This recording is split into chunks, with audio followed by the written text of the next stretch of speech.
చర్చలు సఫలం, కుదిరిన పొత్తు. వారికి ఎన్ని సీట్లంటే ఏపీలో ఎన్నికల భాగంగా టీడీపీ, జనసేన, బీజేపీ పొత్తులపై చర్చలు ముగిశాయి. పొత్తులపై చర్చలో భాగంగా 2 రోజుల క్రితం ఢిల్లీ వెళ్లిన చంద్రబాబు, పవన్ కళ్యాణ్ ఈవేళ బీజేపీ అగ్రనేత అమిత్ షాతో భేటీ అయ్యారు. 50 నిమిషాల పాటు జరిగిన ఈ సమావేశంలో పొత్తులపై టీడీపీ, జనసేన, బీజేపీల మధ్య అంగీకారం కుదిరినట్లు తెలుస్తోంది. రాష్ట్ర ప్రయోజనాల కోసం కలిసి పనిచేయాలని నిర్ణయించుకున్నట్లు తెలిసింది.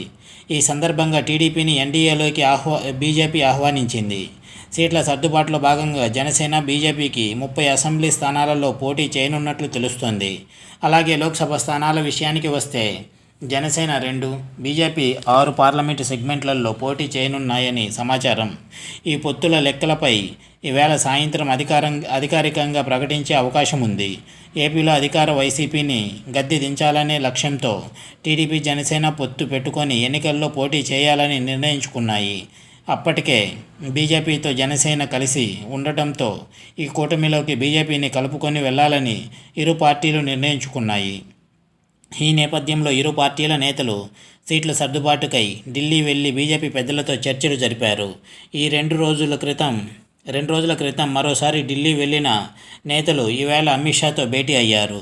ఈ సమావేశంలో సీట్ల సర్దుబాటు చేసుకున్నట్టు తెలిసింది. దీంతో రానున్న ఎన్నికల్లో 3 పార్టీలు కలిసి వైసీపీని ఢీ కొట్టనున్నాయి. ఇది వ్యూవర్స్, ఆంధ్రాలో పొలిటికల్ హిట్.